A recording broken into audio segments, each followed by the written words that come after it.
Hi అండి, అందరికీ నమస్తే అండి గాయస్.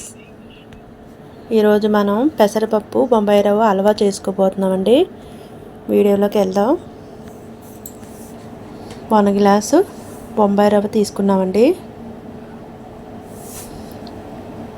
పెసరపప్పు ఏమో 1 గ్లాసు, బొంబాయి రవ్వ 1 గ్లాస్ అండి.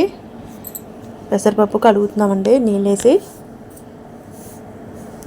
కడిగేసాం. ఇప్పుడు మనం కొలత నీళ్ళు 2 గ్లాస్ నీళ్ళు తీసుకుంటున్నాం 1 గ్లాస్ పెసరపప్పుకి.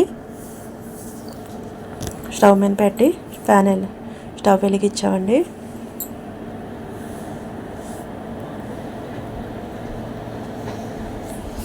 ఇప్పుడు బెల్లం తీసుకుంటున్నామండి.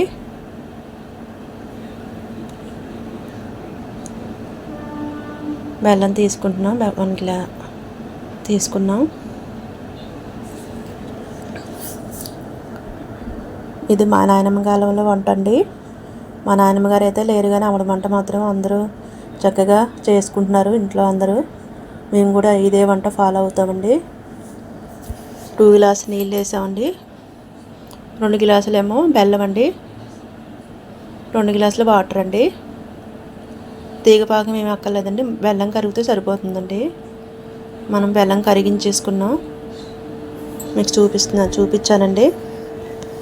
అది తీసి బెల్లం గిన్నె పక్కన పెట్టేద్దామండి. బెల్లం కరిగించుకున్న గిన్నె పక్కన పెట్టేసాం. ఇప్పుడు ఫ్యాన్ పెట్టేసామండి, నెయ్యి వేసుకుంటున్నాం. డ్రై ఫ్రూట్స్ అన్నీ వేగించుకుందామండి. కిస్మిస్ అండి, గుమ్మడి గింజలు, జీడిపప్పు, బాదం పప్పు, ఈ డ్రై ఫ్రూట్స్ అన్నీ మనం నెయ్యిలో వేగించుకుందామండి. గోల్డెన్ రంగు వచ్చే వరకు మనం ఫ్రై చేసుకోవాలి. మా ఛానల్ని సబ్స్క్రైబ్ చేసుకోండి, ఫాలో చేయండి, లైక్ చేయండి. మీ సపోర్ట్ మాకు చాలా అవసరం అండి. డ్రై ఫ్రూట్స్ ఫ్రై అయిపోయినాయండి. మనం వేరే బౌల్లోకి తీసుకుందామండి.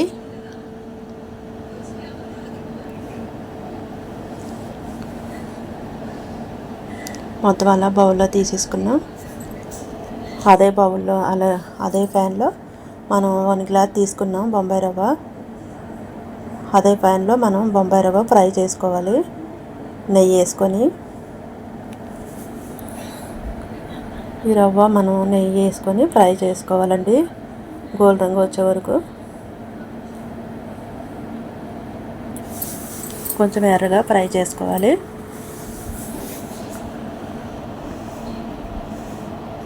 అలా ఫ్రై చేసుకుంటేనే టేస్ట్ బాగుంటుందండి. పెసరపప్పు బొంబాయి రవ్వ హల్వా అండి, చాలా బాగుంటుంది టేస్ట్. తినే కొద్దీ తింటూనే ఉంటారు మా పిల్లలోని. మా ఇంట్లో అందరికీ చాలా ఇష్టం. పెసరపప్పు మనం ఇందాక ఉడకపెట్టింది తీసుకొని మనం బొంబాయి రవ్వ ఫ్రై చేస్తున్నాం. ఫ్రై అయిపోయింది, దాంట్లో వేస్తున్నామండి.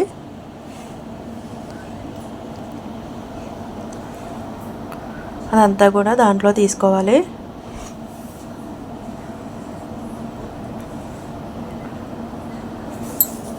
చిన్నపిల్లల కాంచి పెద్దవాళ్ళ వరకు కూడా ఇష్టంగా తింటారు హల్వా. మా తాతయ్య గారు అయితే మా మామగారితో అత్తమానం వండించుకుని తినేసేవారు. మా ఇంట్లో అందరికీ మా అమ్మగారు కూడా ఇదే వంట ఫాలో అయ్యారు. నాకు కూడా ఇదే వంట నేను ఫాలో అవుతున్నాను. ఈ హల్వా మాకు తరతరాలుగా వస్తుందండి.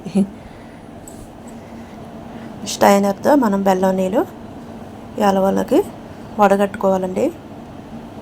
అన్నీ ఒకసారి వేయకుండా కొంచెం కొంచెం వేస్తూ కలపాలి. అలా ఉండలు కట్టేస్తుందండి, గరిటతో కలపెట్టేయాలండి.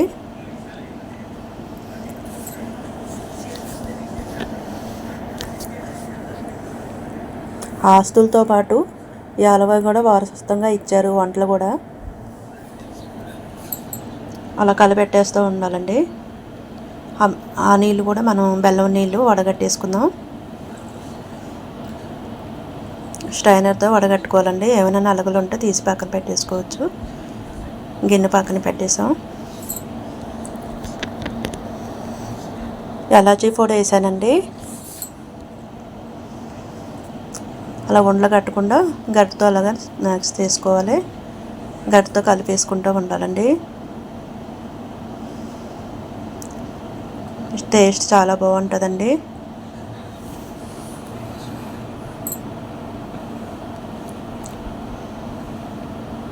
బాగా బాగుంటుంది. అలా కలుపుతూ ఉండాలి. మనం కష్టం అనుకుండా మన పిల్లల గురించి, మన ఇంట్లో వాళ్ళ గురించి మన ఇంట్లోనే ఇలాంటి వంటలు వండి పెడుతూ, సాంప్రదాయమైన వంటలు వండి పెడితే బయటికి వెళ్ళి వాళ్ళు తినకుండా ఉంటారు. ఇంట్లో ఫుడ్ తింటే ఆరోగ్యానికి కూడా చాలా మంచిదండి. అలాగే కష్టం అనుకుండా అలాగే దగ్గరుండి మన గరిటెతో కలపెట్టేయాలండి. కొంచెం నెయ్యి గష్టా పడుతుందండి. అలా నెయ్యి వేస్తూ మనం గరిటెతో కలిపెట్టేయాలి.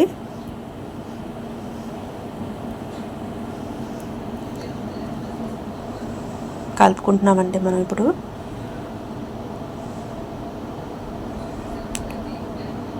అలా దగ్గరుండి మనం నెయ్యి వేస్తూ గరిటెతో కలిపెట్టేయాలి.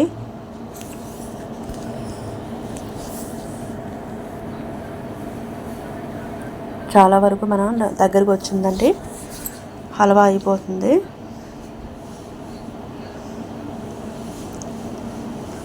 ఫ్యాన్కి సపరేట్ అయిపోతుందంటే హల్వా అయిపోయిందని అర్థం.